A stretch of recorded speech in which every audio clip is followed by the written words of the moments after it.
Sir ఒక విషయం, ఇప్పుడు కాపుల అంశం ఏంటి సార్? ఒక పక్క పవన్ కళ్యాణ్ గారి వైపు వెళ్ళాలా, మరొక వైపు జగన్మోహన్ రెడ్డి గారితో కొంతమంది కాపు ముఖ్య నేతలు ఉన్నారు, మంత్రుల కింద అయిన వాళ్ళు ఉన్నారు, ఎమ్మెల్యేలు ఉన్నారు. వాళ్ళతోటే కలిసి వెళ్ళాలా? తెలుగుదేశం పార్టీలో కొంతమంది ఉన్నారు. ఇప్పుడు ముద్రగడ గారు ఎంట్రీ. ఇన్ని చీలికలు ఆ సామాజిక వర్గం, బలమైన సామాజిక వర్గం, ఓట్ బ్యాంక్ ఉన్న సామాజిక వర్గం, ఆ సామాజిక వర్గం ఎవరి వైపు అత్యధికంగా % ఆఫ్ ఓట్స్ సాధించుకోగలుగుతారో వాళ్ళే గెలిచే పరిస్థితి కనిపిస్తుంది. ముఖ్యంగా ఉభయ గోదావరి జిల్లాలే మొత్తం ప్లాన్ మారుస్తాయి. ఎవరు గెలాలన్నా సరే అక్కడ సక్సెస్ రావాల్సిన అవసరం ఉంది. సో ఇక్కడే ఎంత హీట్ పెరుగుతుంటే అది ఎటువైపు మళ్ళీ అవకాశం ఉంటుంది అంటే స్వింగ్ ఫ్యాక్టర్ గోదావరి జిల్లాలో ఎక్కువగా ఉంటుంది. రెండవది ఈ ఎన్నికల్లో గత 5-6 ఎన్నికల్లో కూడా కాపులు ఎటువైపు మొగ్గారు అనేది ఒక ముఖ్యమైన అంశంగా ఉంది. 2014 ఎన్నికల్లో మొదటిసారిగా కాపులు ఒక సెక్షన్ చంద్రబాబు నాయుడుకు తెలుగుదేశానికి ఓటు వేయడం అన్నది కూడా ఆ పార్టీ అధికారంలోకి రావడానికి ప్రధాన కారణమైంది. మళ్ళీ ఆ తర్వాత జగన్మోహన్ రెడ్డి వాళ్ళని మళ్ళీ అటు తీసుకెళ్ళగలిగారు. సో ఈ నేపథ్యంలో మనం చూస్తే ఇప్పుడు ఏకపక్షంగా ఏకమొత్తంగా ఉండబోరు అని అవుతుంది. ఆ శిబిరంలో కూడా 2-3 ఏమన్నాళ్ళు మీరు కుంపట్లనండి లేకపోతే చిలికలనండి వచ్చే అవకాశం ఉంది. మొదటి అంశం ఏమంటే వర్మ ఈ కులాల వారీగా చర్చించటం ఎవరు ఏమవుతారు నిజానికి చాలా ఇబ్బందికరమైన విషయం. కానీ ఈ 2 కులాల తర్వాత తదుపరి మనం రావాలి, వెనకబడి ఉన్నాము. ఇప్పుడు ఆయన అన్నట్టుగా ఒక్క టికెట్ కూడా ఇవ్వలేదు, అందులో మళ్ళీ ఈ శాఖకు కూడా ఇవ్వలేదు. ఇలాంటి అసంతృప్తి అయితే ఒకటి వాళ్ళల్లో ఉంది. తర్వాత అది కోనసీమ అంబేద్కర్ జిల్లా చేసినప్పుడు కానీ, అంతకుముందు ముద్రగడను అరెస్ట్ చేసినప్పుడు కానీ, తుని రైలు దగ్ధం కేసు అప్పుడు కానీ, సరే విజయవాడలో ఎప్పుడు వంగవీటి రాధ ఆ శిబిరము అక్కడ ఉండేది, దానికి సంబంధించిన వార్తలు కూడా కొన్ని ఉంటాయి. కాబట్టి ఒక మథనం జరుగుతోంది రాజకీయాల్లో. మొత్తంగా వైసీపీ టీడీపీ శిబిరాల మధ్య జరిగేది ఒకటైతే, కాపు వర్గంలో కూడా భిన్నమైన శక్తులు, భిన్నమైన వ్యక్తులు వాళ్ళ పట్టు వాళ్ళ ఆలోచనల ప్రకారం వెళ్తున్నట్టు అయితే కనిపిస్తుంది. మొత్తంగా పవన్ కళ్యాణ్ ఏకైక నాయకుడు అనే వాతావరణాన్ని కూడా కొంత ఛేదించే ఒక ప్రయత్నం కూడా వీళ్ళు చేస్తున్నట్టు మనకు అర్థమవుతుంది. పైగా ఇది పెరిగిన తర్వాత రేపొద్దున నేను ఎప్పుడు ఆ ఒక కులం గురించి మాట్లాడను అది ఇదని పవన్ కళ్యాణ్ 2-3 సార్లు చెప్పిన అంశాలను కూడా ఆయన కాకుండా ఇతరులు పైకి తెచ్చే ఒక అవకాశం కూడా ఉంటుంది. ఇప్పుడు హఠాత్తుగా ఎన్నికల కోసం ఇలా అంటున్నారు చూసారా, ఇంతకుముందు నేను వీటన్నిటికీ అతీతం అన్నట్టుగా ఆయన మాట్లాడారు కదా అనే కాబట్టి రకరకాల వాదనలు విభజనలు తెచ్చే ప్రయత్నం తప్పకుండా జరుగుతుంది. అంటే చంద్రబాబు నాయుడు గారు పేరెత్తితేనే ముద్రగడ పద్మనాభం గారు డైజెస్ట్ చేసుకోలేని సిచ్యువేషన్కి వెళ్ళిపోయింది.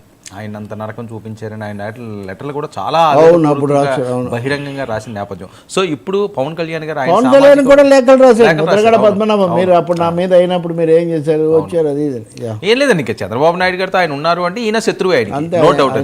సో రాజకీయ జగన్మోహన్ రెడ్డి గారు ఒకవేళ తూర్పుగోదావరి జిల్లాలో పవన్ కళ్యాణ్ గారిని పోటీ చేస్తే, వెస్ట్ గోదావరి అంటున్నారు మళ్ళీ భీమవరంలోనే పోటీ చేయాలని రఘురామకృష్ణరాజు గారు వీళ్ళందరూ కూడా మాట్లాడే పరిస్థితి. నా ఇంటర్వ్యూలో కూడా ఆయన అన్నారు, ఎక్కడ ఓడిపోతే అక్కడ వెళ్ళి సక్సెస్ చేయాలి, బంపర్ మెజారిటీ కొట్టాలి తప్పించి కాకినాడ కాదు, ఇక్కడికి వస్తే నేనే ప్రచారం చేస్తానని చెప్పి ఆయన నేను ఒక స్టేట్మెంట్ ఇచ్చారు నా లైవ్లోనే. సో ఈయన కాకినాడ గారి నుంచి ఉంటే ముద్రగడ గారిని ఆయన మీద ప్రయోగించే అవకాశం ఉంటుందా?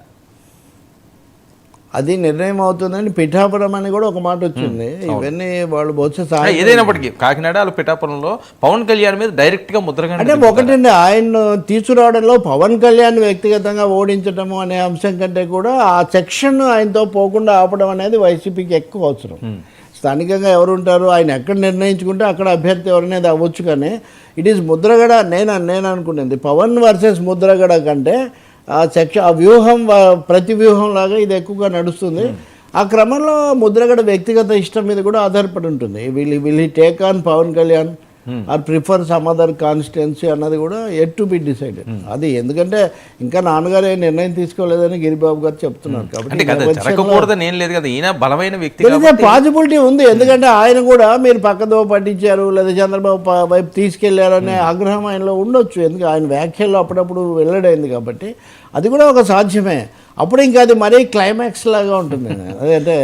అంటే రాజకీయాలు ఎప్పుడు విధానాలు, వ్యక్తులు, ఇతర ప్రయోజనాల ఆధారంగా జరుగుతాయి. కానీ కేవలము కులాలను బట్టి మాత్రమే నాయకులు కానీ ఓటర్లు కానీ నిర్ణయాలు తీసుకోరు అనే ఒక సత్యం ఇక్కడ మనకు అర్థమవుతుంది. ఎందుకంటే ఈ ఇద్దరు లేదా ఇతరులు కూడా ఏ వర్గం పేరైతే వాళ్ళు చెప్తున్నారో ఆ వర్గానికే చెందిన వాళ్ళు ఇద్దరు ఒక చోట ఢీ కొనడం అనేది దేని చెప్తుంది అంటే రాజకీయ ప్రాతిపదిక నిర్ణయం అవుతుంది తప్ప కేవలము కులం అనే దాన్ని బట్టి ఉండదు. ఒక కులంలో ప్రతి కులంలో వాళ్ళు ఎక్కువ తక్కువ ఇతర కులాల్లో కూడా ఉంటారు కదండి, ఇతర పార్టీల్లో కూడా పలానా పార్టీకి పలానా కులం వాళ్ళే ఓట్లు వేస్తారన్నది ఏదో అంచనాలు వేసేవాళ్ళు, సర్వేలు చేసేవాళ్ళు, పరిశీలకులు, లేకపోతే కావాలని స్వార్థ రాజకీయాలు నడిపేవాళ్ళు అలా చేస్తారు. కానీ బ్రాడ్గా ఉంటారు, అంతేగాని ఖచ్చితంగా వీళ్ళైతే వీళ్ళకే వేస్తారు, వీళ్ళైతే వీళ్ళకి వేయరు అంత గట్టిగా మనం చెప్పలేం. అందులో ఇలాంటి డివైడెడ్ సిచ్యువేషన్ వస్తే కురుపాండవ సంగ్రామంలో ఆ కురు వృద్ధులు ఉంటారు కదా, వాళ్ళు ఎటుపోతారో తెలియని ఆ పరిస్థితిలో ఉంటారు. నాకెందుకు వచ్చిన అనుమానం అంటే సార్, వైఎస్ఆర్సీపీ వాళ్ళు పదే మాట్లాడేది సినిమా డైలాగులోనే పవన్ కళ్యాణ్ గారు కౌంటర్ ఇస్తుంటారు, నువ్వు అసెంబ్లీ లోపలికి కాదు కదా, అసెంబ్లీ గేటు కూడా నేను దాటనివ్వు అని. సో అలాంటి సిచ్యువేషన్ ఈసారి కూడా ఖచ్చితంగా పవన్ కళ్యాణ్ని ఓడించాలని వాళ్ళైతే వ్యూహాలు రచిస్తారు, దేనికన్నా వెనకాడరు, ఎట్టి పరిస్థితుల్లోనూ కూడా పూర్తి ఎఫెక్ట్ పెడతారు. సో అలాంటి టైంలో పద్మనాభం గారిని ఏమన్నా ఆయన ముందు పెడతారా అని. ఇప్పుడు లాస్ట్ పంచ్ ఏదైతే కిక్కే వేరప్ప అని డైలాగులకి ఏముందండి పెద్ద. ఇప్పుడు ఉదాహరణకు ఒక్క సీటు కూడా గెలవలేకపోయావు అని వాళ్ళు ఎప్పుడు ఎగతాలు చేస్తుంటారు, ఒక్క సీటు కూడా మిమ్మల్ని గెలవనివ్వనని ఆయన ఇప్పుడు కొత్తగా చెప్తూ ఉన్నారు. ఇప్పుడు అంటే ఎవరి డైలాగులు వాళ్ళ శక్తి కొద్ది రాసి పెట్టుకోండి అని ఉంటారు. మనం ఇవన్నీ రాసి పెట్టుకుంటే రామకోటి కంటే పెద్దదవుతుంది. రోజు ఒకరు చెప్తుంటారు రాసి పెట్టుకోండి. ఇదంతా కాదు, కానీ తప్పకుండా ఒక భీషణ సంగ్రామం అయితే జరుగుతుంది, ఒక తీవ్రమైనటువంటి విభజన అయితే వస్తుంది. రాజకీయ పార్టీలు ఎప్పుడు కూడా తమ ప్రయోజనాల కోసం ప్రజా సమూహాల మధ్య ఇటువంటి ఒక విభజన, ఇటువంటి ఒక స్పర్ధ కూడా తీసుకొస్తుంటాయి. అటు ఒకరు ఉంటారు ఐకాన్, ఇటు కూడా ఒకరు ఉంటారు. ఎవరు తక్కువ అంటే ఎవరేం చెప్పలేరు. కేవలము మా కులం పెద్దలు అని ఆలోచించే వాళ్ళు ఉంటే ఇటు మొగ్గాల అటు మొగ్గాలని. మనం నిజానికి మొహమాట పడకుండా చెప్పాలంటే ఇప్పుడు కొడాలి నానితో పాటు ఆయన వంగవీటి రాధ కాశీలో ఏదో చేస్తున్నారని ఫోటోలు వైరల్ చేశారు. వంగవీటి రాధ అదే మరి అంతకుముందు వంగవీటి రాధాను కొడాలి నాని కలిశాడు, వల్లభనేని వంశీ కలిశాడు అని, ఆ తర్వాత నాదెండ్ల మనోహర్ కలిశాడు, పవన్ కళ్యాణ్ కలిశాడు, ఇంకో దశలో చంద్రబాబు కలిశాడు. ఆయన ఇంతవరకు తన పూర్తి నిర్ణయం ప్రకటించలేదు. కానీ లోకేష్ పాదయాత్రకి వెళ్ళి ఆయన పాల్గొన్నారు ఒక చోట, ఒక పాయింట్ దగ్గర. మరి ఆయన రాజకీయ నిర్ణయం ఏం తెలియదు, కానీ ఆయన కూడా వైసీపీలోకి రావడం అయితే కనుక కొడాలి నాని బట్టి. ఇప్పుడు మీరు ఇందాక షర్మిల వార్త మళ్ళీ మనం డిస్కస్ చేస్తాము. అంటే కొడాలి నాని కాదండి, వల్లభనేని వంశీతో కూడా చాలా మంచి. అందుకనే నేను చెప్పేది, ఇందాక మీరు షర్మిల వార్త చదువుతూ అది ఇంకా మనం డీటెయిల్స్ తర్వాత చెప్తూ జగన్మోహన్ రెడ్డి చాలా ద్వేషించే అని ఒక మాట అన్నారు మీరు. మరి వీళ్ళందరూ ఎవరండి? జగన్ అమితంగా ప్రేమించే వాళ్ళే కదా. మరి వీళ్ళంతా అక్కడికి ఎలా వెళ్తారు? ఉదాహరణకు వెళ్ళిన వాళ్ళు ఎవరు, వెళ్ళబడిన చోటు ఎటు ఏది? ఇలా చూస్తే రాజకీయమే ప్రధానం తప్ప ఇక్కడ ఏదో కేవలం వాళ్ళ సర్నేమ్స్ అంటారు, ఆ చివరిలో ఉన్న తోకలను బట్టి ఇది నడిచేది కాదు. అంటే రాధా గారి అంశంలో చౌదరి కాపు అని కూడా మాట్లాడే పరిస్థితి కదా. ఖచ్చితంగా ఆమె చౌదరి కాబట్టి ఆయన ఇందులో ఆమె ఉంది. ఇప్పుడు వెళ్ళిన వాళ్ళు కూడా వాళ్ళే కదా. కాబట్టి ఇక్కడ రాజకీయంగా నడుస్తుంది తప్పితే, అలా చూస్తే రాజశేఖర రెడ్డి ఉండగా కోస్తా జిల్లాలో ఈ సెక్షన్ బాగా దగ్గర చేసుకున్నారు. వాళ్ళందరూ ఆయన ఉన్నప్పుడు గెలిచారు, తర్వాత మళ్ళీ అటు వెళ్ళారు.